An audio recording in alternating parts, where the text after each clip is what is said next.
Hey guys, it's your girl Ria, and honestly, I don't know what this is, but talking with Ria. Hi guys, my name is Ria. I am 26 years old. I'm a full-time content creator as well as a business owner, and I don't know. This is, I guess, like my tell everything, let it all go. I don't even know if I'm going to actually post this podcasty type thing. I don't really know. We're just here just talking, and I haven't done a just talking in such a long time. So yeah, let's just talk and see where it goes. So relax with Ria and enjoy the show. So I almost quit Chemotoki, and with quitting Chemotoki, it also led me to wanting to quit content creating and also kind of just starting all over. And I didn't know if that was going to be the route that I was planning to take, but it almost went that way. And looking back on it, I'm kind of glad I did not, but there was a lot leading up to that almost had that decision made for me, and a lot of the people around me were seeing what I was going to decide and what I was going to do as well. So I almost, like, everything that I had built, I almost wiped it away myself. To start us off, tell us your beginnings as a content creator. Share with us your initial motivations and aspirations. Could you discuss early experiences and milestones in content creation?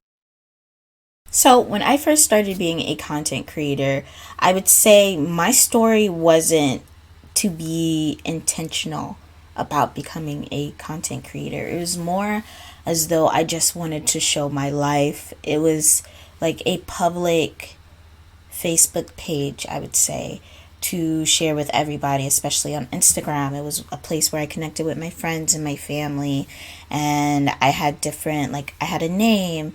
I didn't want it to be my name, and I was just trying to, I guess, find myself at that moment, because I was just around 18, 19 when I opened up an Instagram page officially, as like posting it, because I remember when I was in high school and people would ask me, hey, do you have an Instagram? Do you have this? And I would look at them and I would be like, what's that? And they would introduce me to like these platforms and such like that.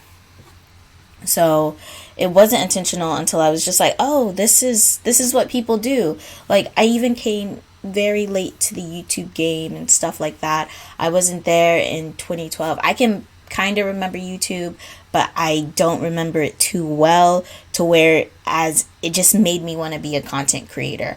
I wasn't fully aware of what a content creator was until about, I would say, it was after 2015. I don't know the exact year, but it was after 2015 that I kind of started realizing what a content creator was, because that was also the year that I had graduated high school. So when I went into college, I went to an all women's college. I first started out with computer science. Knowing what I know now, I probably could do computer science with ease, but back then my mind wasn't ready, as well as financially not being ready to do computer science. And I remember I ended up switching over to graphics design. That I did a lot of graphics design in high school, to the point that I had certifications. I had experience in graphics design. I had a whole portfolio already done for graphics design. I was a pro at it, to the point that when I entered college and I showed my professor this, my professor told me I had more qualifications than they had with graphics design, and they already had a whole business and stuff like that. But I started, well, I didn't start, I switched my major over to graphics design, and I did that for about 2 years before I ended up leaving the all women's college that I went to. And that was because mainly finances, but also it was because I started to get sick which I was sick a little bit in high school towards the end of my high school life. And then in college, around my second year, that same sickness came back, which was my autoimmune disease that I was eventually diagnosed with. And that changed a lot for me. So after I had gotten out of college and stuff, this is at a time where I wasn't completely diagnosed with an autoimmune disease yet. We were doing tests, they were checking me, my body, my health. It was taking such an impact. And on a young mind such as that, looking back, it was quite traumatizing, just as it was traumatizing for me in high school when I dealt with it. And they didn't really know what was going on, and then it just went away. And then we thought it was gone, and then it came back, and we were like, wait a second, what is going on? When that came back, my college years, or after I left college, my parents, they decided, hey, why don't you take a break? Let's figure out what's going on with you health wise, and let's first tackle that before sending you back into college, before getting you to do all these other things and helping you like on your journey into your adult life, because that's initially what you're starting. As soon as you hit your college years, you're expected to hit the ground running and start planning out your life if you haven't already, or just start working towards that goal to be independent and away from everyone. And it was so hard. And I remember I had so much pressure. At least I put a lot of pressure on myself because I thought that's what I was supposed to do because of what society told me.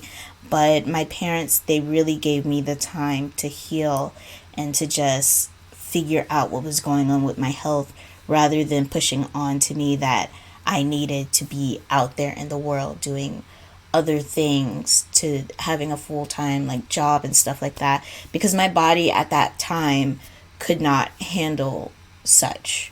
It could not handle long-term working, being on my feet all day, stuff like that. I even worked a retail job at FYE while I was in college, and after I left that job, this is when my health started declining, and it was just so much.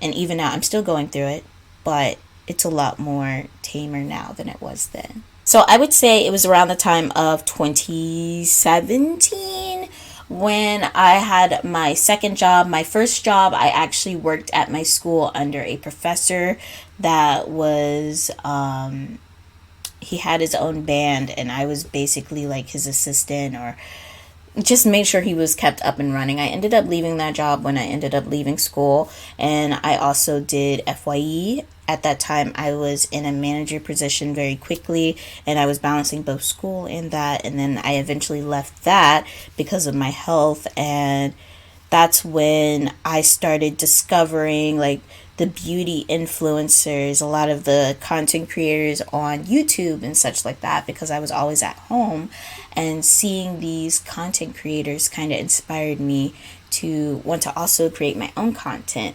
And I wasn't looking at it like, oh, I could make money off of this or something like that, because at that time I didn't know that a lot of these people were getting paid for their stuff. I thought that they were just creating content because they enjoyed it, or just sharing their lives because they enjoyed it.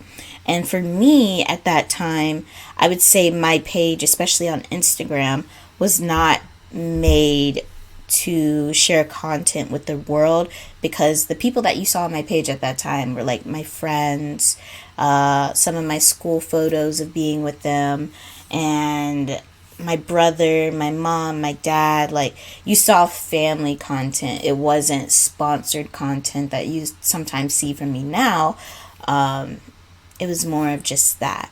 So when I discovered watching YouTube a lot more and discovering content creators, because when I look back, it's kind of like a blur. I don't really remember YouTube that much. I remember using it for school, but I never was the type that I would go home and watch YouTube or watch these content creators that a lot of people grew up with. So even now when people make references to me, I would be like, I don't know. Like, I think the only person that I could regularly, like, associate with as far as knowing who they are was like Jenna Marbles. She was the only one that stood out to me. Everybody else, when people reference stuff to me in their past, I'm just like, I don't remember them. I don't really know who they are. I'm so sorry. But I started getting into a lot of that in about the 20, I'm gonna put a timeline because I'm not too sure about my times, but like anywhere like after between 2015, the end of 2015 to 2017 is when I was like really getting into it. It's like a blur when I started looking at YouTube stuff, but I missed the whole 2012, 2010 YouTube stuff. Like I didn't even know about the YouTube rewinds until a lot later. And when I really discovered that, that's when they ended, which was about, I think 2019 was the last YouTube rewind. So, yeah, content creation for me, when I first started, I was very fresh at it. My parents, I love them so, so much. They asked that I focused more on my health than on like my life at the time. They were like, you're so young, you still have so much time, we just want you to get better, we don't want you to have to worry about all these things, so we'll take care of you until we know that you're good to go and that you're ready. My main focus was to go to the doctor, for them to test me, to get my test results back, and to do whatever we could to get whatever was happening to me at the moment under control. And I was on a lot of medication as a young person. I was on so much medication. And thankfully now that medication is lower, but I was on so, so much medication. It was painful and very tiring. And my days started becoming a blur. I started getting bored. And even though, like, my parents had given me time to get healthy and stuff like that, it was still hard because I was aging and I didn't have a job. I didn't do much. I was just in the house. So I had to learn how to keep moving while I wasn't feeling the best. And with that, I remember my mom, like, we would have discussions where she would be like, you're getting older. We've been trying this for years. Do you want to do anything? And I remember telling her that I wanted to possibly try being a content creator. And the thing is with that, if we knew that I could move, then I could get a job, right? So she gave me a timeline and she told me to prove to her that I could make it work. And we're here now. I mean, I made it work. But I did very quickly, and I was definitely one of those people that if I told you I was going to do something, I did it. I got it done. And a lot of times I got it done before my own deadline.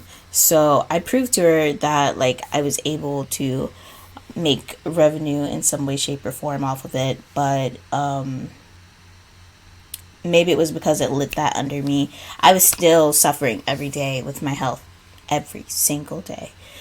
But I learned to work around like when I wasn't feeling great. So what worked for me when I started doing content creation, because I knew I didn't know anything about editing, I didn't know anything about posting, I didn't know anything about the creator economy. What I ended up doing was I literally got on Instagram and I would start posting stories. And that's where a lot of people began to see me regularly. I knew that I wanted to cosplay because I had known cosplay since I was in high school. I never had the money to do cosplay. That was one thing. So anytime that I had income come in, if I had any type of money, I would take that money and rather than saving it, I would go to Joann's or something and I would start building cosplays. It went from teaching myself how to sew, which is all self-taught, to I ended up learning 3D printing and 3D modeling, to molding and casting. I ended up picking up so many different skills because I was at home all the time. And with those skills, I decided I wanted to teach people on a daily how to do those things. And even now, you can go back on my Instagram, like highlights, you can see how far back a lot of those highlights go because I was on my stories. It was basically almost from a 9 to 10 and 10 at night, not like a 9 to 10 a.m. I was doing stories almost like full out 30-minute episodes for people to watch daily. And I became a face that everyone would see every single day when they wake up to when they went to sleep. Like I was a regular thing. And doing this, it allowed me to let people into my life. It allowed people to connect with me, which I really, really enjoy. And I really miss doing this. And sometimes I think, I guess, as I've gotten older, I've been a little bit more careful because back then I was showing everybody every single thing of my life. I was showing them not where I live, but the house, the layout. I was showing them my room. They would know what time I would get up. They would know all the stuff that I was doing, what I was doing, where I was going, what I was getting, my regular spots that I would go and visit to get get these items and stuff like that.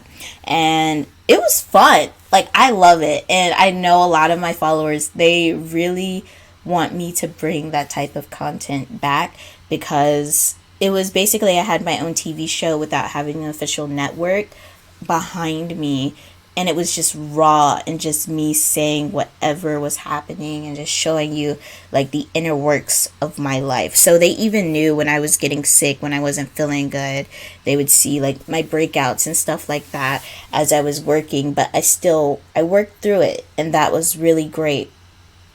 That's how like my content started. And I didn't realize that with showing people this, people actually wanted to support me and watch me grow.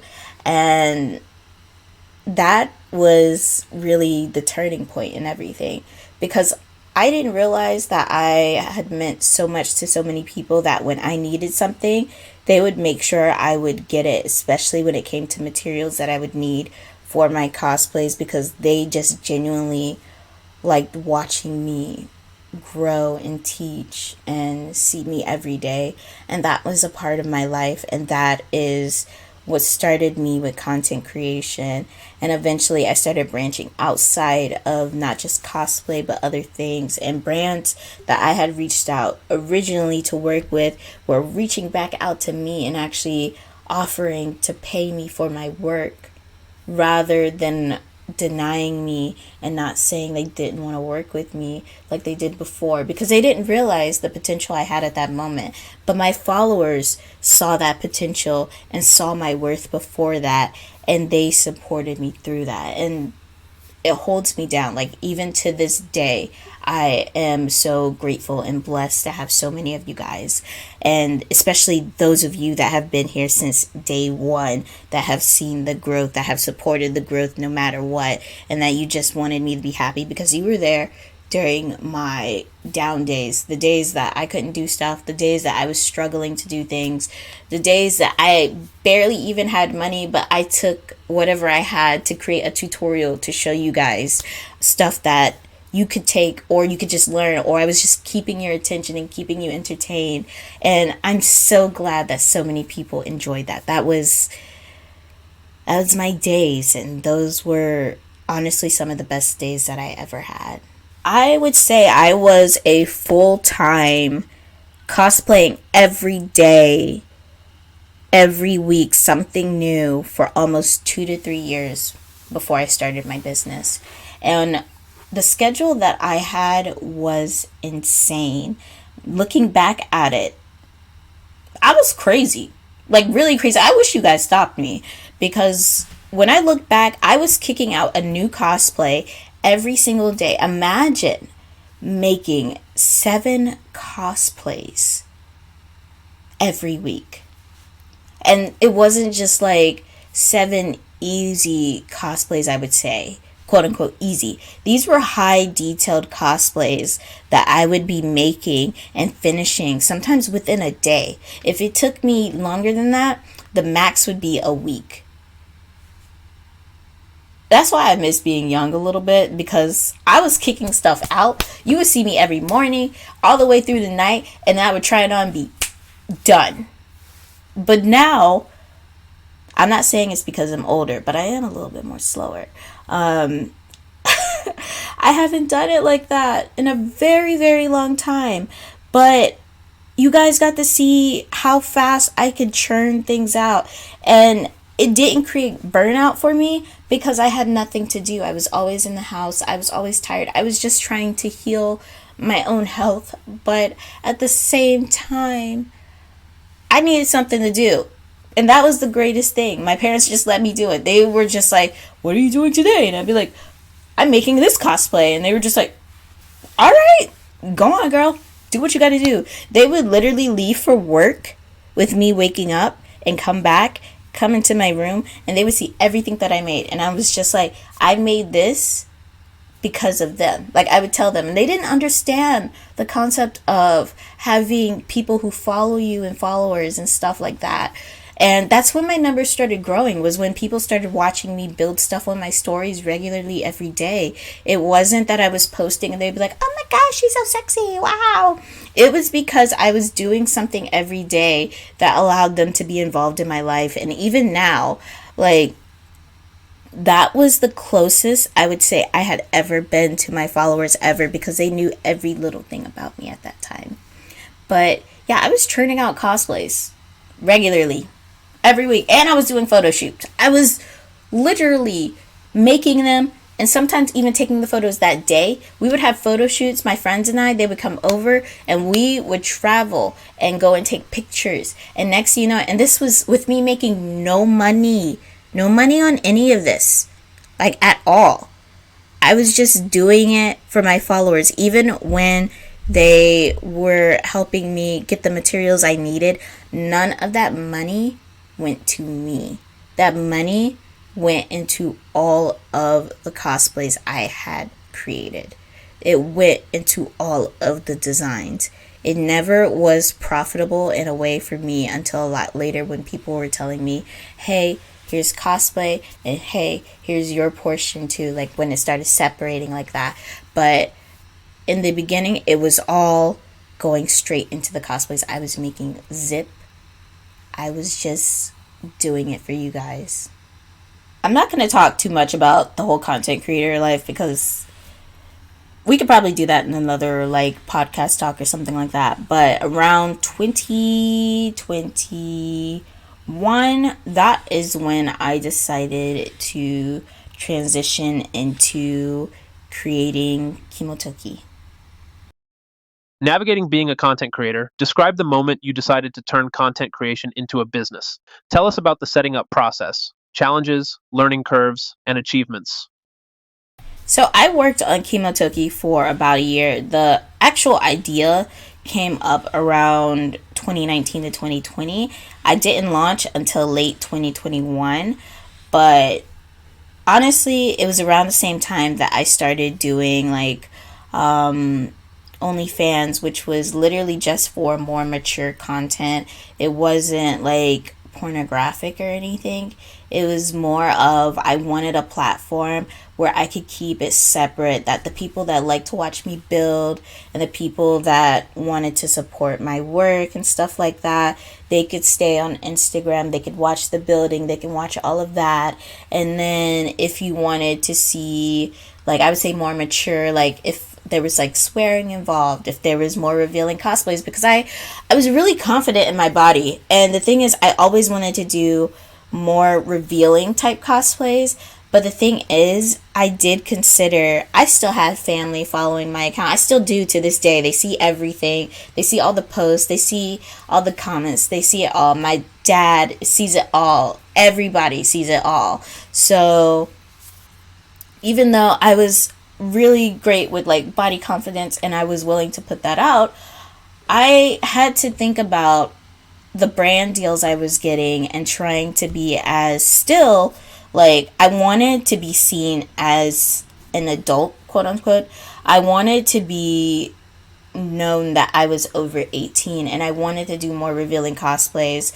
and I wanted to be me, but I didn't want to make anyone uncomfortable. And I also knew and took accountability that I did have underage cosplayers possibly coming across my account, looking at me, not seeing my actual age and considering who I am. Because when people saw me in person, a lot of the times they'd be like, "Oh my gosh, you look younger than what you actually are." So I had to consider, especially with doing tutorials and stuff like that, that there was a younger audience coming to view those tutorials and what they would find on my Instagram. So that's when I started doing OnlyFans, and I started just exploring more mature content for myself and how I was feeling about myself, and being able to share that with those that I know was checked and that were over the ages of 18. So I wanted to create a wall in which I could separate the two and still do whichever one I wanted. And even now, my OnlyFans like group, they're just like, they're happy enough that I can just do like video games with them or hang out and stuff like that. And that's what a lot of that, like anytime people support me and stuff, it went into me being able to take the time and not have to worry about, oh my gosh, I gotta pay bills, but I want to hang out with my community. It allowed me to hang out with my community and spend more time with them and put that time into getting to know them and doing stuff with them, rather than sacrificing my time. And that was a big thing about it. But being like a content creator, getting to know other OnlyFans like models, some that did different type of content than I did, I noticed that there was a kind of a gap in when it came to outfits in which they could use for their own content. But it wasn't just that. I noticed there was a gap in outfits that were inspired by things that I love, that I wish I could wear for myself, and I started designing those outfits. And with that came Kimotoki, because in the beginning I would design stuff originally off of things that I based off for my own cosplays. Like, not all my cosplays were quote unquote like canon, but I remember I would do twist on characters and people would be like, "Oh my gosh, I would love to wear that. Can you make that for me?" And I would be like, "No." So, a lot of the times I was just like, oh, my voice cracked, Lord. A lot of the times, unfortunately, I had to tell people, "No, I don't know how to recreate this for you, but I'm glad you like it." So when I started coming up with these ideas, I decided, hey, why don't you go into actually creating a business and manufacturing these ideas? Because at least I can leave it up to the pros to do it, rather than me trying to be over here like guessing and potentially failing at it. So that's kind of how Kimotoki got started. It's a lot more detailed, but that's kind of how it did get started. One advice I would give my young content creating business self is that I should definitely make sure everything is separate when it comes to setting up your business. And I say this because at that time when I set up Kimotoki, I had a really large audience on both TikTok and Instagram.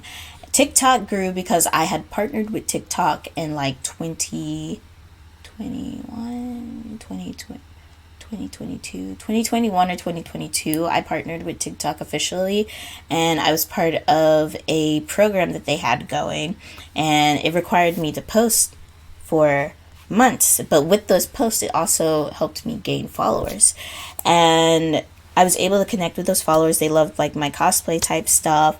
I was learning the whole field with TikTok and stuff like that. But I was a little bit scared and a little bit nervous to create new profiles. And I was just like, I bet I could just do everything as one. Not knowing later on that would probably be a really big and bad idea.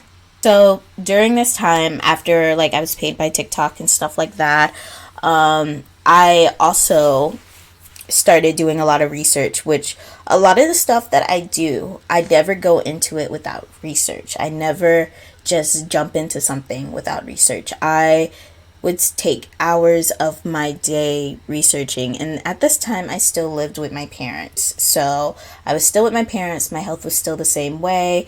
But I was making income. I was able to help pay for bills and stuff like that while also still creating content and daily content and going to conventions, meeting a lot of like my fans, my followers, etc. And it was an all around good time. I noticed that there was a gap in the market, and I was just like, okay, why don't we try doing an anime inspired lingerie company? And the reason being is I had just done a promotion with another lingerie company, and before that time, my self image of myself was going down, and it wasn't until I worked with that lingerie company that my confidence had boosted back up. And I knew that I wanted to do outfits, and I was just like, why don't we start with lingerie?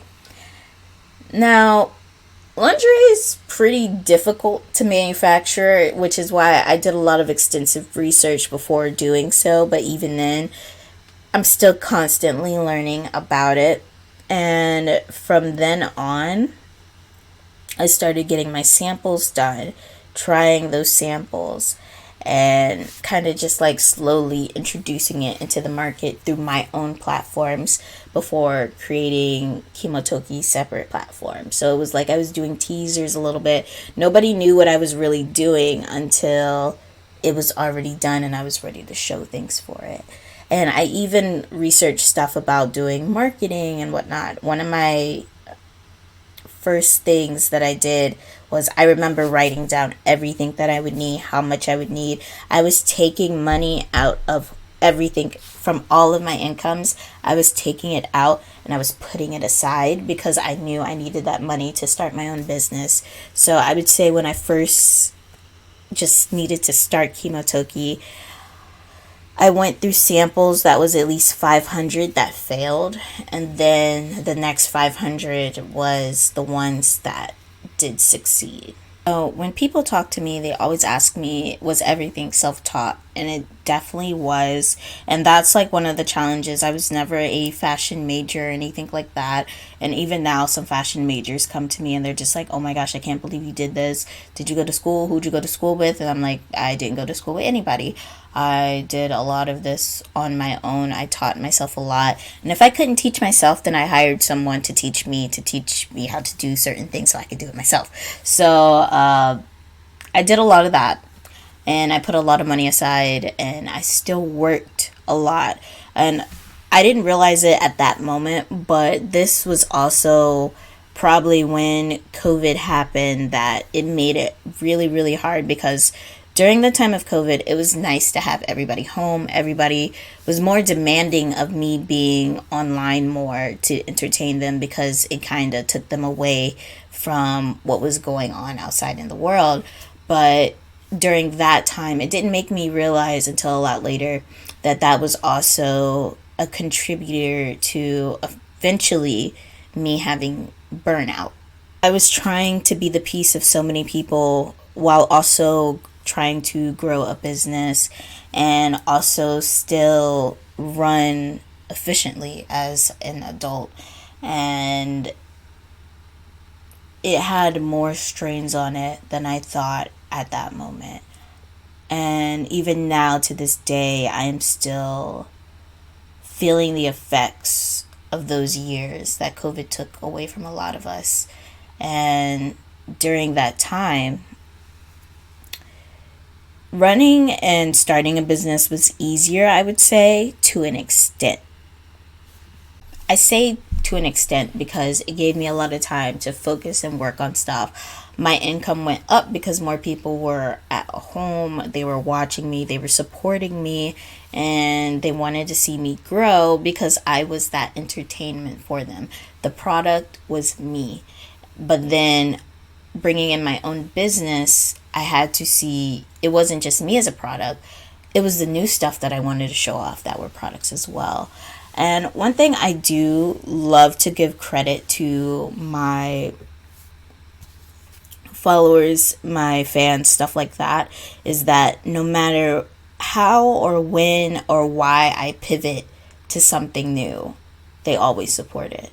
I tell everybody that all the time. They're just like, why do you try all of these things and you're not scared of how your like followers will react? And I'm like, it's because they're used to me pivoting to so many different things and they're okay with it. As long as I'm taking them along for the ride with the journey, it doesn't matter what I do. They're gonna love it either way because they enjoy seeing me happy. They enjoy seeing like me live my life, but they also enjoy learning from me as well. So pivoting to going from content creating to a business, it wasn't bad. I enjoyed sharing my business with everyone. But now I'm also starting to slowly come back to wanting to go back to mainly my content side where it's focused more on me than my actual business. With owning a business, there's bound to be challenges. Could you share specific instances of logistic failures and how they impacted your business? Tell us the strategies and the mindset used to overcome these challenges. So the first year running as Chemotoki, logistically, this was during COVID. A lot of stuff was delayed. A lot of items were in port, but a lot of people were understanding. Like that was fine. I remember when there was a lot of stuff just stuck in the ports of California. It was a nightmare. I was scared because I had just launched my business. It was our first ever collection, which was the JJK collection, and that that collection, it didn't give me hell like my future collections have, but I would say I was more scared of logistics more than anything because we were on time with everything. It was just, I didn't know how the world was going to go. A lot of places were being barred from receiving packages and such like that. And at that time, I didn't realize how big of an international base Chemotoki had built as well, that I had to think about where the packages were going once they left the US. Like, that was so much I had to take care of. So, I didn't realize that, like, at all until I started looking at it more. So, we did about 2 runs of the JJK, and I would say the second run was a little bit more easier, I believe, if I can remember correctly. And I didn't plan to bring him back. At that time, I did lingerie and I did jewelry as well. The jewelry was magnificent. I actually have some of the pieces with me here right now. Let me show you guys. So, from the JJK collection, we had 3 designs, about 3 necklaces, and 3 earrings designs. And my favorite design that everybody loves to this day is Sakuna. That's the design that I actually thought about bringing back a little bit more and actually keeping it regularly on the site. But I had earrings that I had designed that went with the necklace, same pattern, same everything. And I love doing jewelry. I haven't brought it back for the past like 2 years, but I really enjoyed it because I really wanted to understand how manufacturing jewelry works.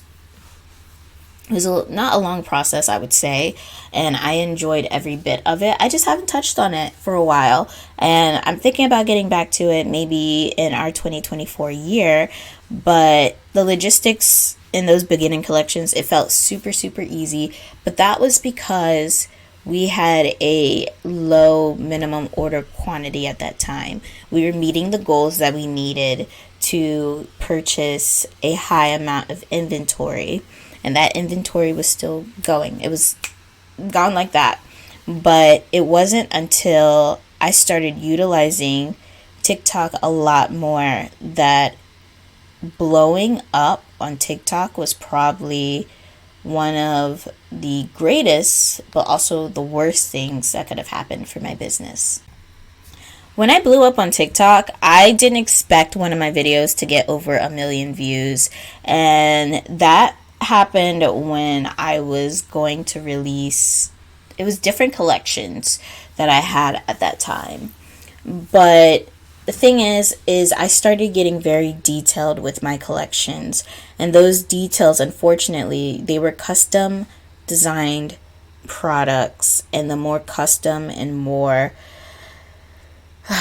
original that they were, the longer it took to make. And I didn't realize that, and I didn't really have anybody to tell me that until fast forwarding up to now, I decided that a lot of things to pull back on that custom stuff, because I know a lot of people, they always want brands to be original, but at the same time, are they willing to wait for the time of that originality? And I guess what I started realizing is the more custom I got and the more customers I got, the more time I had to think that each product was taking.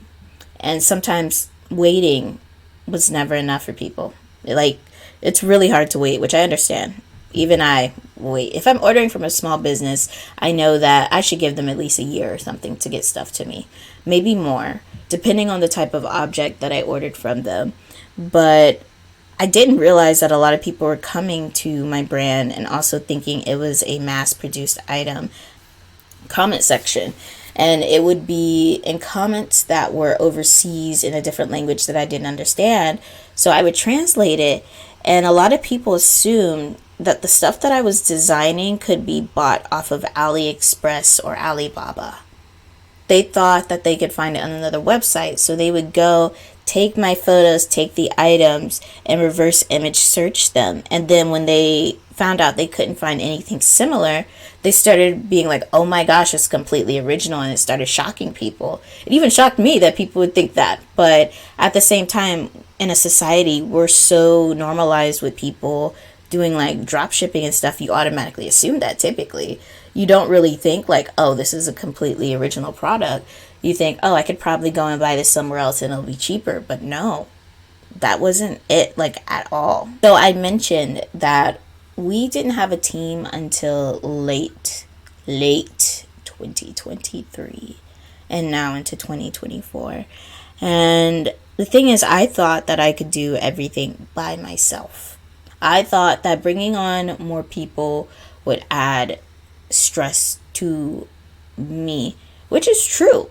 But I did not realize that the jobs that I was doing required me to at least have some help with it, because I was taking a lot of the good, the bad, the worst of the work and trying to balance it all. And that took a toll on me emotionally and physically. And I put a lot of pressure on myself as well, because I couldn't understand why I couldn't do things perfect. I've always been pretty much a perfectionist, and I wanted things to be absolutely perfect for everyone that ordered the products. I wanted to tell a story. I wanted to do this and that and that and this. But it proved eventually that I couldn't do everything alone. I thought that I could pull off the impossible running a company that had grown so fast within such a short little amount of time, and people were even pushing me to continually grow. And this wasn't the people around me. These were a lot of people that were buying from me, and I felt the pressure of that. I felt the pressure of literally being on call, almost like a doctor at all hours of the night. Like, I did not give myself any type of breaks. And that's when it came in that I needed to also step back and take a break myself. And that I was starting to fail at places I excelled as a small business when I first began. Like, especially like with customer service and such, I used to be on it so much, but then I started to fail at it because I was trying to do designs. I was trying to get orders out, and it's not easy to be able to type on the computer and answer an email while also fulfilling an order. And then next thing you know, it's night outside, or it's the next day, and I'm still going, and I had no breaks whatsoever. So I had to fight myself into letting people in to help me. I had to allow myself and to teach myself that it was okay to trust others to come on and help me. And like I said, that didn't happen until much recently. So I was like in a corner, if you could picture it, being in a corner, struggling, crying. I was regularly crying almost every single day because I was overwhelmed and tired of everything going on around me. and handling my business. And then that also kind of went into my content creation, and next I just stopped posting. I just stopped. And I'm pretty sure you guys noticed, like, I didn't put out content for a whole year in 2023. Anytime I put out a content, it was for Chemotoki. But for Rhea content, me as a cosplayer and stuff, I didn't put out anything in 2023. I began to lose myself. And while I was being praised for putting the time into my business, I was also losing who I originally was in order to make my business successful, because I was only one person at that time. So a lot of times when you're on TikTok and you look through manufacturing and stuff like that, and you see other small businesses that give you advice and whatnot, they say if your manufacturer messes up and you gave them a chance and you give them another chance and they still mess up, you cut them and move on to another manufacturer. So I remember with my JJK collection, and this wasn't with the most recent drop that went out and stuff like that, like the last year and stuff like that. I remember my first manufacturer who actually designed Sakuna, they probably did 2 drops of Sakuna for me. I was going to have them do a 3rd drop. They took forever on that drop. So I knew delays were happening and such like that. So instead I went and I paid another manufacturer to literally copy my own design and make it faster, more quicker than they could. And the thing is, one thing that people always say, and this is why a lot of artists tend to not share who their manufacturers are on like Alibaba and AliExpress and stuff like that, is they say that the more orders, the more people that they have using them, the more the quality and customer service and experience drops, right? And that's because they are also, you have to remember your manufacturers are also a small business as well. They may not be like small, but they are a business as well. And the second manufacturer that I had used, they did amazing. Absolutely amazing. The first couple of drops that I did. And then slowly they stopped doing updates. They started moving slower. There were more delays happening. And the thing is, I had been working with this manufacturer, the second one, at least for 2 years now. And they are literally being cut from the roster, which has me starting all over again with finding a new manufacturer, because they created so many delays. And for me, I put that blame on myself that it was a delay, even though it was something I could not control. Even if I told people that there were delays, like, people would get upset. That's normal. You get upset. There's a delay. There's a delay. I'm sorry. That's all you could say. You could do whatever you can. Here, I'll refund you since there's a delay. I'm sorry. Here you go. But the thing is that with business owners, we can only do exactly what our manufacturers tell us when we're manufacturing something, especially overseas. What they tell us is what we go by. If we're aware of anything else, the best thing that we can do is tell other people and tell our customers and such like that. But this manufacturer has messed up so many times. And I don't say it like they continually messed up. It's because I partnered with them for so long that they were good until they could not handle orders properly anymore. Like, Chemotoki went from doing almost 50 to 100 in quantity with them. All of a sudden, we were going to them and we were asking for like quantities of 1,000 and up.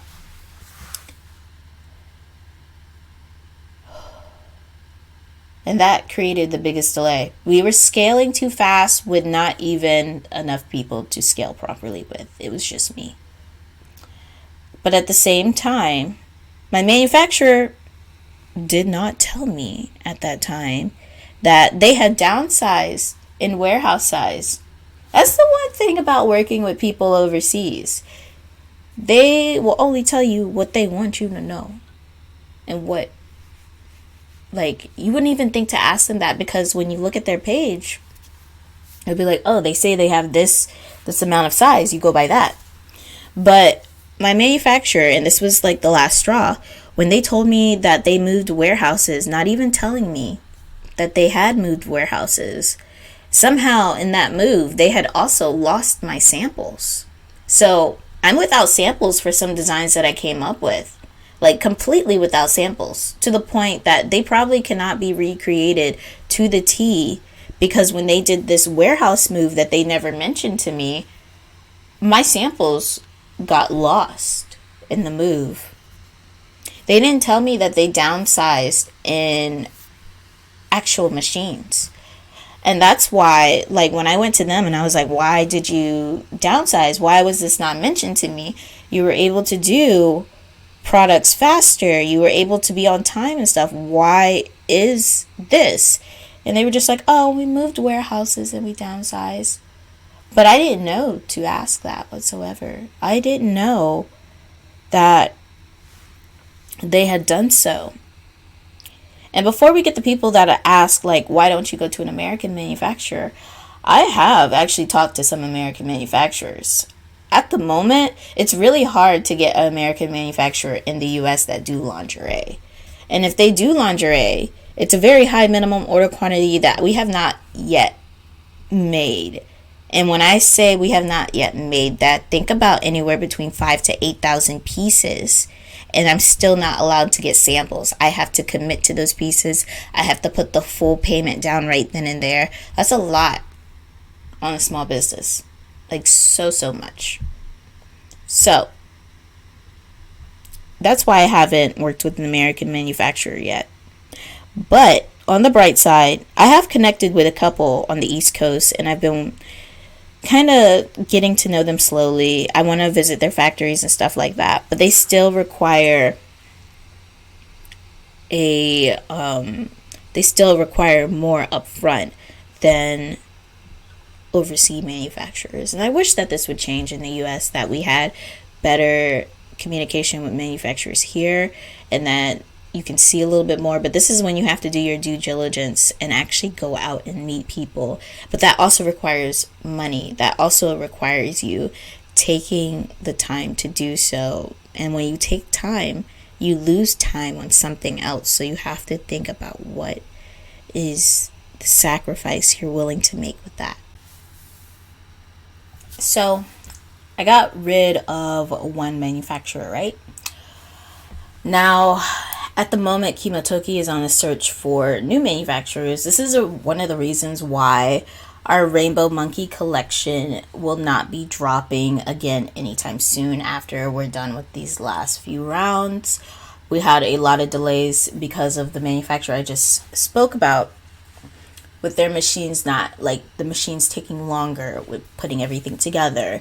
And on top of them not being completely honest with everything. And honestly, when you can only give the information that they tell you, it also does create a distrust with your customers as well, because they're just like, things aren't consistent. And I knew that. Like, I knew things weren't consistent because what I was also getting was inconsistencies as well. So that's why we made a big jump to not work with them any further after this, until I can find another manufacturer that can replicate the same rainbow monkeys in the same styles, if not better. So the pink and black ones are the only exclusives. The purple, that's going to be redone after we're done with this final round with them.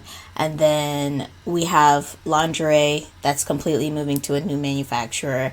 And I separated manufacturers from lingerie manufacturer and then clothing manufacturer. So I don't have the same manufacturing doing both, but they're with two big manufacturing companies that I'm not too worried about their output and stuff, and that they can handle a larger quantity. But our quantities grew very, very quickly, very, very fast. So that was a kind of like a trouble that we had, because I was not hiring anybody new. I was kind of scared to bring on people, knowing that I had so many different things I had to pay out to my manufacturer. So I was a little worried of bringing people on if I could properly pay them, and that was a scary thing to think about back then. Now looking at it, I see it more as a pro, and I'm just like, okay, sacrifices have to be made. It is fine. So, in a way, Kimotoki is now scaling back rather than scaling up. So, we're going backwards, but bringing on more people. And then, after we bring on those people, we'll scale back up again. So, that is going to definitely be our new thing in 2024. I know there's a lot of more details that I will eventually probably talk about going into the other episodes coming up, but yeah, that's just from me rambling about like the brand and stuff that I've gone through and stuff like that. So, yeah. A lot of these challenges can be exhausting. Can you tell us about the period when you considered quitting? In those moments, what kept you going and how you pushed through? I'm glad that my past me realized that I actually needed people in order to properly sustain the brand, because I was on the brink of quitting everything completely. And a lot of people, they ask me why would I quit? And a lot of times when I tell them, it was never the amount of orders per se. It was more of, one, I didn't have enough people, and two, uh, the type of people that I would come in contact with working for Kimotoki, it was physically and emotionally draining for me. I went into a deep depression. I was basically experiencing trauma every single time I opened up an email. I was scared to even look into Gmail because I would feel anxiety or overwhelmed by having to handle whatever request someone was coming at me for or something. It could be like the simplest things gave me such a negative rush. I was literally and genuinely scared to do anything. And that started interfering in my life all around. Like, I was just more fearful of everything. And it was mainly because it wasn't like I was getting a lot of negative things back to back.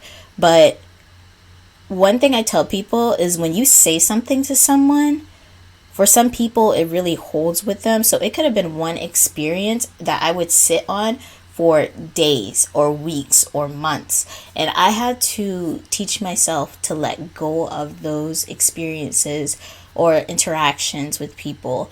And like I said, it wasn't a lot of interactions. It was not a lot of bad interactions. But the few that there were really stuck with me. It's kind of like that person who, and if you're out there and you're watching this video right now, one time, I think it was on TikTok or it was on one of my platforms, I posted a picture of me wearing something that showed off my knees, and someone commented that my knees looked like the faces of Yorkies, like little baby Yorkie puppies. And I took that myself in a negative context. And I'm pretty sure they meant it in a negative context. And it's stuck with me ever since. Like, I hate wearing stuff that show my knees sometimes now, because anytime I look at my knees, I think about that content, not that content, that comment all the time. Like, my family, my friends, they're like, oh, your knees are so pretty. And I'd be like, no, they look like Yorkies. Because this person online told me they look like Yorkies. I believe them. And it stuck with me so much. Like, one day I remember looking down at my knees and I was just like, they really do look like Yorkies. And I was crying. Like, I was having a mental breakdown. And I remember I was trying to calm myself down, and I just happened to look down at my knees, and I remembered that comment in that moment, and I started crying. I started crying. Even now, I can feel my eye watering, because the comment that they made about my knees affected me so much. And you never know when you make comments like that in what place or mindset that person that you're making the comment to is in. So there were times that I would be in such a depressive slump, and I would be trying to push through it, and then a negative comment would send me like over the bar. And that's also like why when I say that I was on the brink of quitting everything, and this wasn't just Chemotoki, it was also quitting like content creating. I was considering wiping away almost like close to a decade of work, like everything that I put together, and just disappearing and just living a normal mundane life. Like really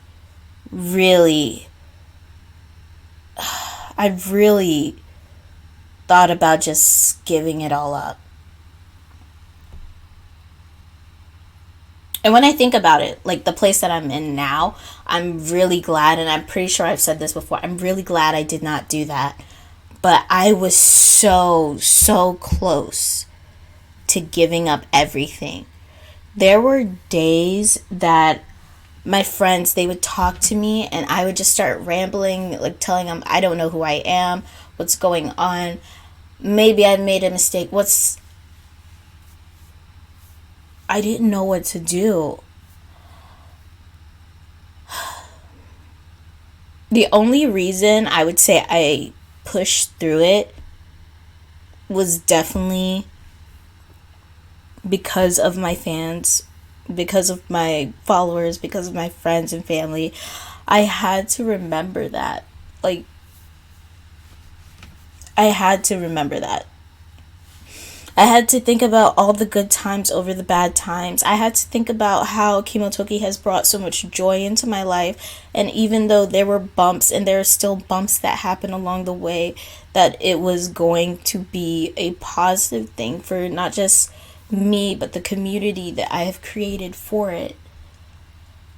I know not every brand is perfect.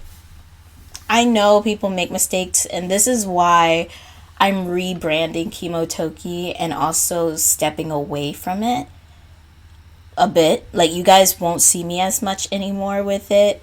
I'll be doing the designing. I will be taking care of the interactions as far as like for business deals and stuff like that.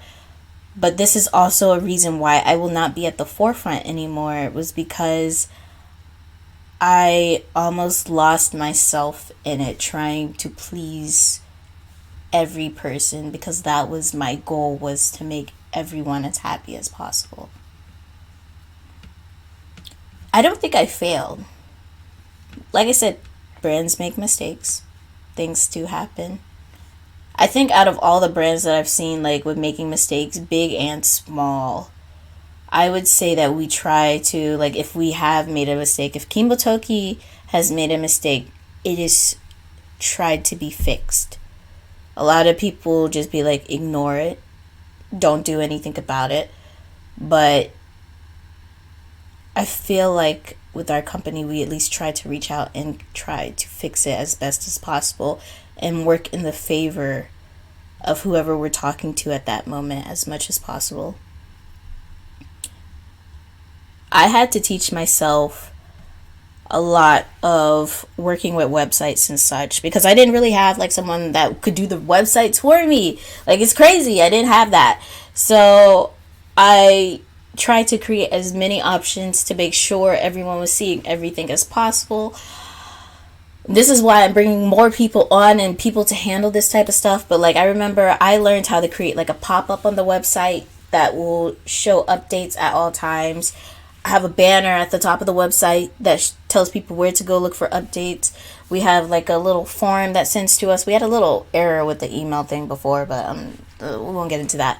I created a whole page for updates that regularly updates. And the thing is, with all of these, it's from lessons I've learned of what people need.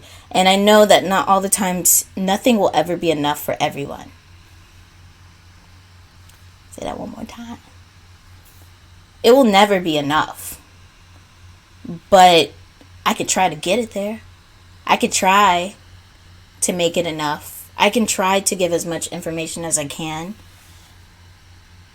And I hope I hope at least it helps a little bit, but as far as I've seen from websites from other companies and stuff like that, not, I would say we're one of the most detailed ones with the whole process. And people will ask me, they're like, what changes are you making? We will literally answer those questions. Like, just be like, you're not on the team, but I'm going to tell you in detail what we're discussing. Like, that does happen. But yeah, I would definitely say, like, when I thought about quitting, it was definitely before the 2023 DreamCon. And even then, like, going to DreamCon, and I know a lot of people wanted Kimotoki to be at DreamCon. In a way, I feel like it's a blessing in disguise that we were not. And reason being is every person that I met at DreamCon, every person that told me I inspired them and I meant so much to them and stuff like that, you guys didn't realize that what you had said to me at those moments also saved me. I was struggling so hard. Like, so hard at those moments. And DreamCon meant a lot to me. Especially hearing like how you guys like spoke to me and how proud you were, and you guys telling me that you saw how hard like I work. Because I always feel like people see the negative more than the positive, but like it meant so much to me to get to know every single one of you and to talk to you and to hear your stories of how you also became a content creator from either watching me or how I'm inspiring you to do the same things that I've done. And I just hope that, like, for me inspiring you, it teaches you to be better than me. Because that's initially what I always wanted for people. Was to just be better than me. Learn from me and be better. So, DreamCon, it meant a lot to me. And those interactions I had did really save me because I was in such a dark place. And at the same time, DreamCon did scare me because I didn't realize how much I meant to so many people. I didn't realize how much I've made such a contribution to your own lives. So it kind of woke me up at that moment.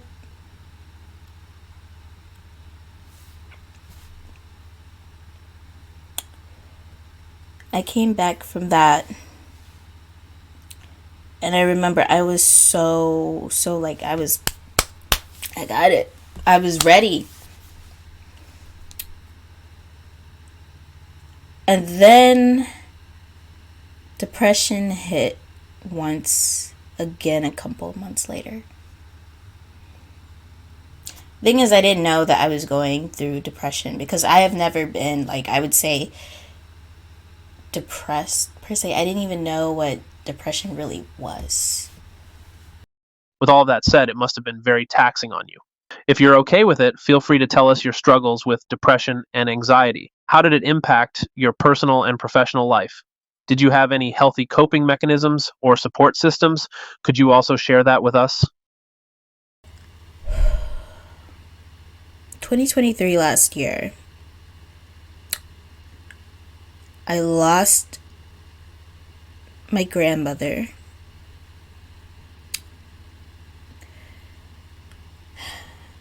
Months before her, I also lost some friends and family. They didn't pass away, but my grandmother did pass away. It was more of like a cutoff type thing. After I lost my grandmother, it was really hard. I was going through so much. Fast forward to DreamCon in July. How I told you guys, I was in a very dark place. I was really, like, I was there. I was really there. I tried to hold on to my creativity. I tried to hold on to my positivity for the next couple of months. I tried to do the best that I can, and things were just weighing down on me. A lot of it was weighing down on me because of the chemotoki and handling everything by myself. And that's when I realized that by going to like the doctor, they told me that I needed to bring more people in, that I needed to step away and to get away, because like my doctors, they have seen me grow from me telling them, oh, I'm gonna start content creating, to I have a business, to my business makes a lot, to wow, I'm a model for this company, to you can see me in stores, stuff like that. So when they told me, I was slowly making the decision to bring people on. I was just really scared of trusting people again. I was scared of being hurt. I was scared of just all of a sudden losing someone else. And it wasn't until around November. I already thought that I was in a deeper place at the beginning of 2023, but like I think this was my tipping point. And even on some of my social media, I told people I was hitting my tipping point, because I remember crying so much, not wanting to get out of my bed. I didn't want to content create. I didn't want to move. When my family and friends would leave me, I would go to my room and just cry and just sleep. I didn't want to get out of bed. I didn't really want to talk to anyone. I just kind of was like letting myself disappear. Like I felt like I wanted to disappear. I wasn't wanting to commit like, anything, but like I was in a dark place, and people knew, but they didn't really know, because to a lot of people around me, I am that sunlight. My whole life I've been told, you are the sun, you are the one that brings in all the sunshine. When you step in the room, it just lights up because you're in it and stuff like that. So I felt bad that I was disappointing people because I was going through something that I didn't even understand myself. I felt bad for feeling bad, because my whole life I didn't know what true sadness was. I know like losing my grandmother, I know like grieving and stuff, but I always had work. I never properly allowed myself to feel the burnout. I didn't properly allow myself to grieve. I didn't properly allow myself to rest, because I was working 24/7, because I didn't have a team to take over those jobs for when I was at my weakest and lowest.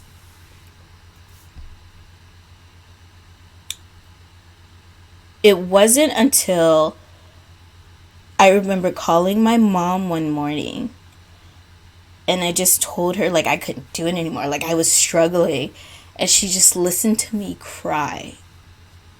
And then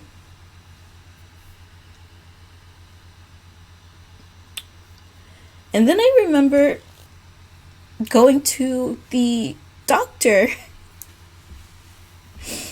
And I remember like I do check-ins with my doctors. And they would ask me, "Hey, so how is everything going?" And I always had something positive to say about what was going on. And they'd be like, "How is things going?" And I described to them I didn't know what I was feeling. Like I felt like I was losing everything around me. I lost complete control of my life. And I told him like I just couldn't do it anymore. And I started crying in front of my doctor at the doctor's office. And do you know how like awkward that kind of is? It's very awkward, because Your doctor. Some doctors are empathetic where they comfort you, right? My doctor kind of just stared at me and I could tell she pitied me, and that hurt even worse to see that face of pity because she knew I was in such a position that was causing me harm in a way. And she could see it weighing down on me. And she's a mother, by the way. She's a mother, and I could tell she wanted to comfort me like a mother as well. Like she has children. So that's when they decided to like test me and stuff like that. I just wanted help in that moment. I just wanted to feel okay again and get a grasp on my life.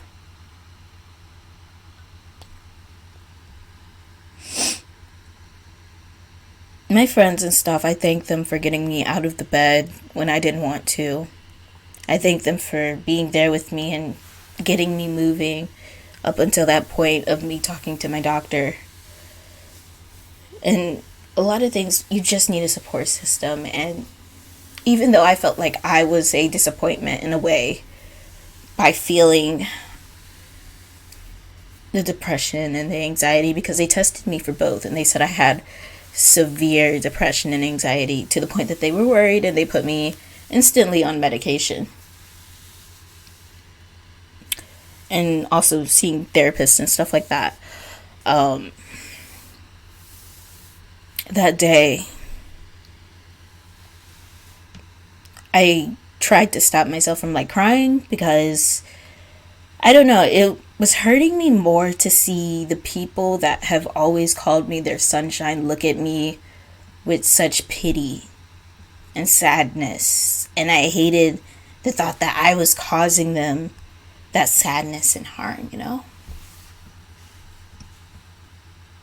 It hurts so much.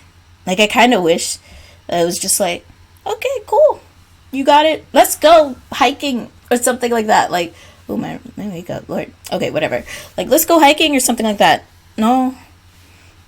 It was more of like we were grieving the loss of, I felt like I was also grieving the loss of myself, of who I was when I was always positive and not a sad person. And then at the same time, I was holding the pressure of knowing how I've received so many messages from you guys, and many of you have told me that I was also the light in your life because of how happy I was. I felt like I was letting you all down, and that's also why I got quiet. Very, very quiet. So I started learning, not really learning, but I started adjusting to the medication. And I would say I started in the middle/late of November. I was very numb for a very, very long time. Like, taking to that medication, I was very stoic, very, like, you couldn't get nothing out of me. Like, I was still laughing and stuff. It was just, I couldn't feel anything at first. Like, I know that it was an adjustment with the medication. Like, I was adjusting to it, but I couldn't feel anything. And that became my new norm for a while. My mom would call me and she'd be like, how are you doing? I'd be like, fine. You okay? Yeah. Just flat. I was kind of scared that I could not cry anymore. And I was scared that it was taking away the emotions that I had. But it ended up doing more good than bad, I would say. I've pretty much adjusted now. I think, like, handling even as far as, like, doing work, I am not as stressed and scared because I take my depressive, like, the antidepressants, and I take my anxiety medication before I go to work, and that really helps me power through work. Like, it helps me power through. and I don't feel scared or anxious, and I don't feel as emotional as I used to be when it came to chemotoki. It's not like I detached myself from it, but not my hair, but my head is more clearer now that I am ready to detach myself from it and not start all over, but to separate it and be more organized. And I would say if you had saw me a couple of months ago and you're like a family member or a friend or something, you guys know exactly where I was those months before all of this. And I would say I would probably be in a worser situation if it wasn't for me making strives to get myself in a better place and making those changes, like with the medication and stuff like that. And I say that because last year as well, before the year ended, I also lost my grandfather, which some of you do know, some of you don't know. And that was a set of grandparents that I had lost beginning of the year and end of the year, and that was so hard. I handled it better than I would say I handled it better than I had handled when it happened to my grandmother. I'd say I handled it better than probably the past me would have handled it, because the past me, she would have let everything like fall apart because she wouldn't be able to process her emotions properly. But I was able to grieve and stuff like that, and it helped a lot. I took a year's worth of grieving and finally let it out with my family, and it helped. I think sometimes it's hard and people tend to forget that you are just as human when you have a responsibility to fans, followers, responsibility as a content creator. Anything that you do, like whatever you do, affects like your income and such like that. And a lot of people don't realize that. Like, you have to power through it, but then there are times where you may not be able to power through it. And I'm glad that many of you were here for me, and my family and friends like to help me work through it and get through it. A lot of times all you need is a support system, and that's what I needed. During this time, you also ended up canceling one of your collections that you designed. How did that affect you? So, leading into that, I ended up canceling one of my collections that I did, and it ended up being more of a positive than a negative, because honestly, when I tell you that I was planning to quit everything, I was lining it up to cancel every single collection I have done and more. And there are still some times where I feel like I'm hitting the last straw with stuff, but it's not as like an emotional like outburst, like I'm in pain, I'm crying, I just want to disappear. I don't get like that as much anymore. But there are times where I've considered, hey, you could just cancel this. Like, when you're in school, and I guess like when you were in kindergarten or something, and a teacher would be like, hey guys, if you guys aren't good as a group, if one of you is bad, everybody gets punished and stuff like that. I never wanted it to be like that, but sometimes I felt like that at some ways, where it's like, oh, this person is being super rude to me. You know what? I feel like canceling everything. Like, and I know that's not like a fair thing to say, but sometimes it makes me feel that way. I would never do that as far as I know, but there's only so much that a human can take from other humans, and I think that's what other people consider or do not consider as well. when I decided to cancel one of my collections, it was mainly because I was setting it up for myself to disappear. Not disappear as in like, but like disappear from the internet, social media, all that. I was just going to give everything back and just be like, you know what? I'm done. That was my plan. I was really planning to be done. Like, you guys weren't going to hear from me or anything. It was like I was setting myself up just to be like, that one hit wonder gone. I was fine with that. Like, I was coming to a conclusion for that.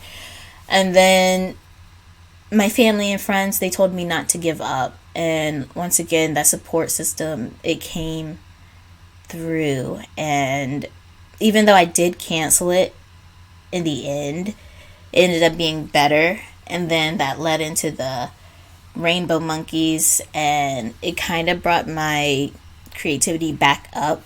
But it's so much that happens within different month periods that, like, anything can trip you up. That's the thing, anything can trip you up, but like, it's just how you handle it, you know? So yeah, first time I ever canceled a collection, like, completely. And the thing is, even to this day, like, I remember I sent out the email.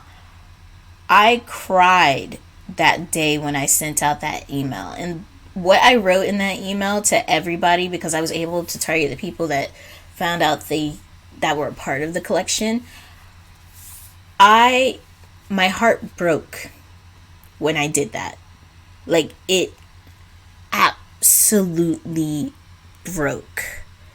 I didn't want to do that because I thought that by canceling collection means that there was a failure, but it wasn't a failure. It was just, I wanted to do better. And I wanted to do better for Kimotoki.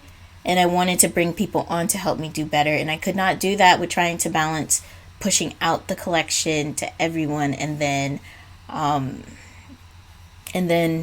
bringing people on. It was a really weird balance. Like, people were calling for me to hire people, but if I hire people, I have to take time to teach them the system and then at the same time manage everything else. When I tell you, it can be so overwhelming and so much for one person. You have no idea. Unless you do. If you're like, I'm pretty sure some of you guys have an idea, but if you actually get behind the scenes of everything logistically speaking, it's so complex and complicated, and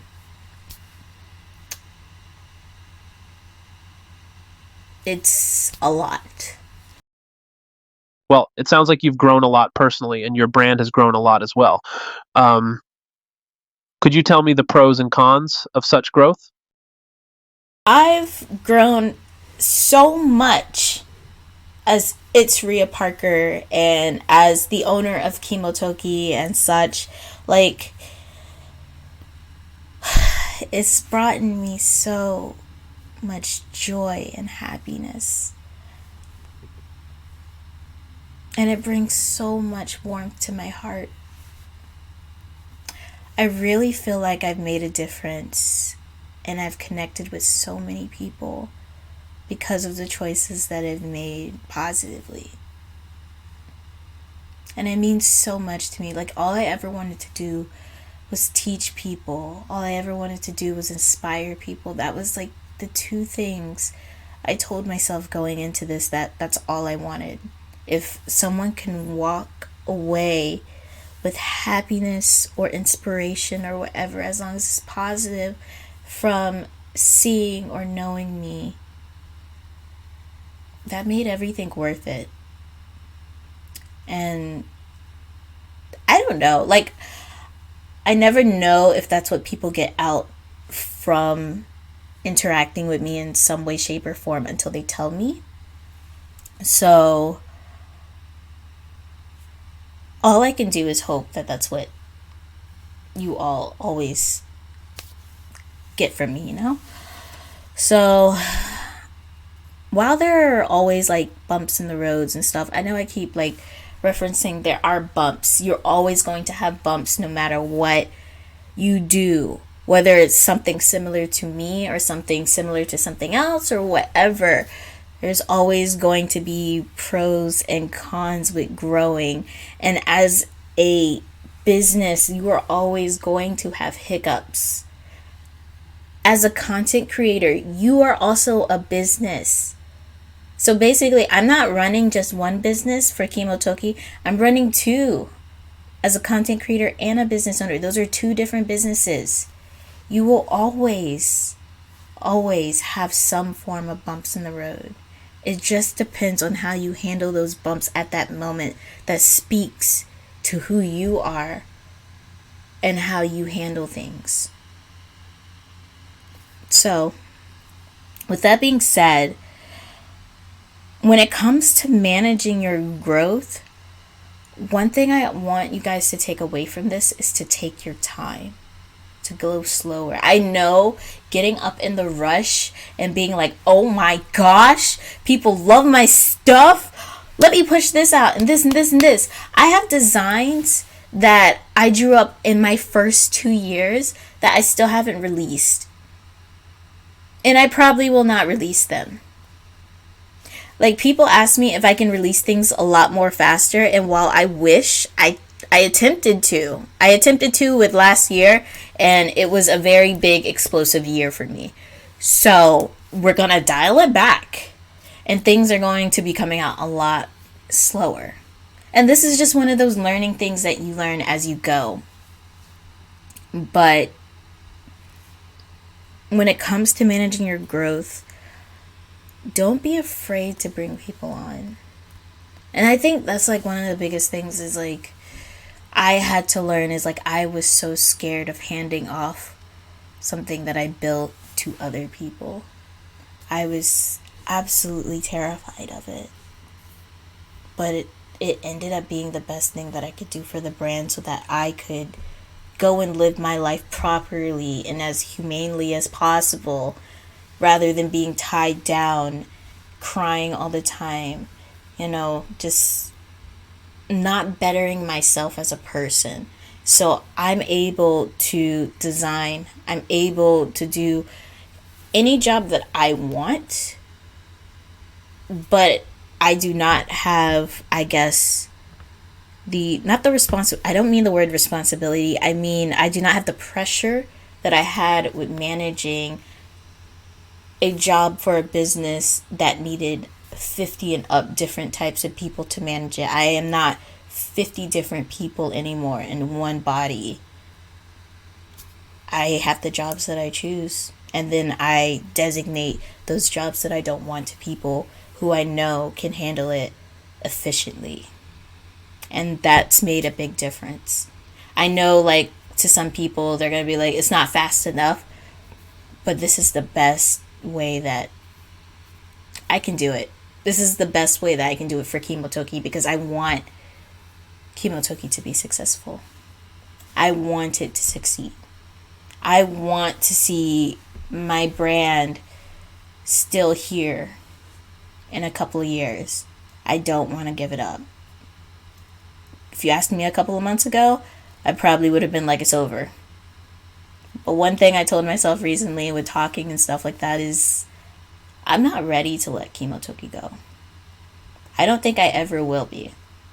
But I am willing to put myself into the shadows and also uplift and bring more people into the light using my own brand, which is why this year we will bringing more models and stuff that you will see actually represent Kimotoki, not just me. Different sizes too. So I know a lot of people have asked me to have different types of models.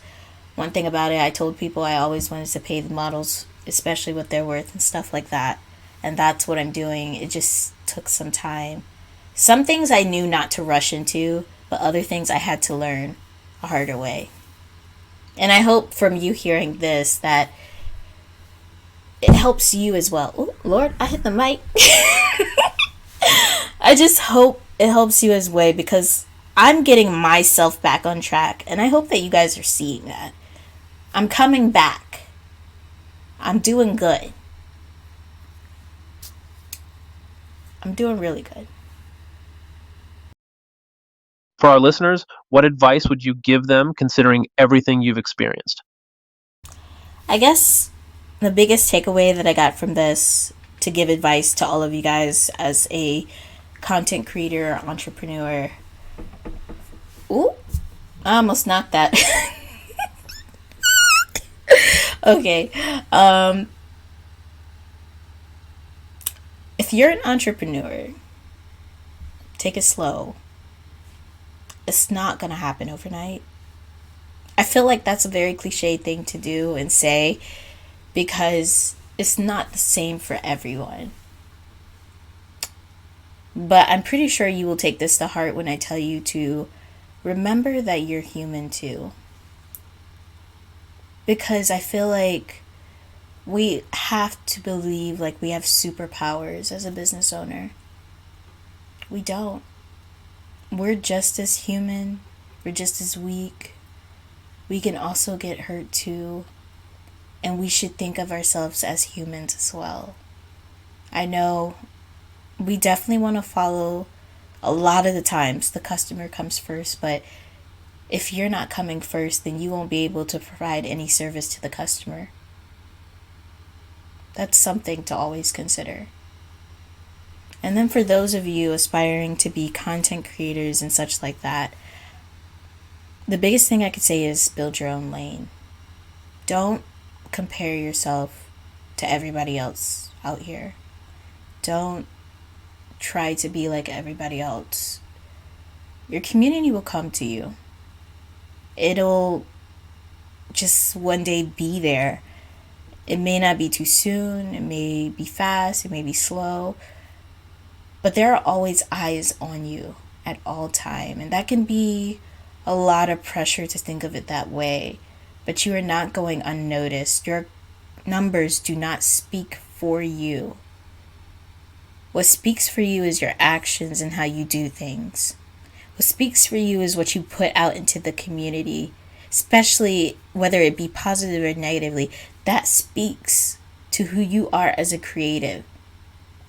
That's the biggest thing. You have to remember always who you are and who you want to represent in this community.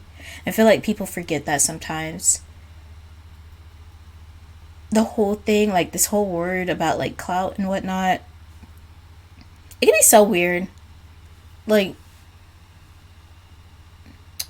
your numbers do not define you. And it also means no matter what your numbers are, does not make you better or less than anyone. Because you're you. You're your number one person. You have to remember that. Put time into what you can. Don't try to chase after the numbers. Don't try to chase after the trends. Do something original. Do something that's you.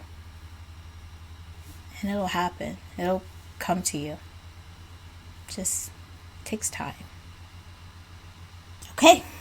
So, I think that's all for this episode. I'm kind of scared to edit this because it might be super, super long. But I hope you guys enjoyed it. I said a lot.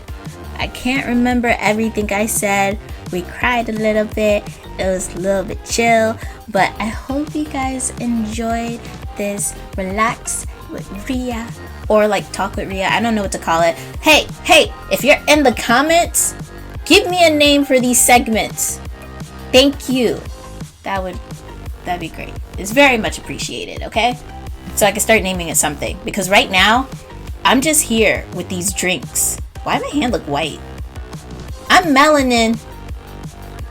Oh, also, I started seeing, I wanted to show you guys. I can see my veins on my arm, but I don't know if you can see it on the camera. But anyways, I hope you guys have a great day. I'll talk to you guys soon. I hope you like this little podcasty thingy that's like a video, but it's not a video, but it is a video. Yeah. Okay. Love you guys. Thank you for everything.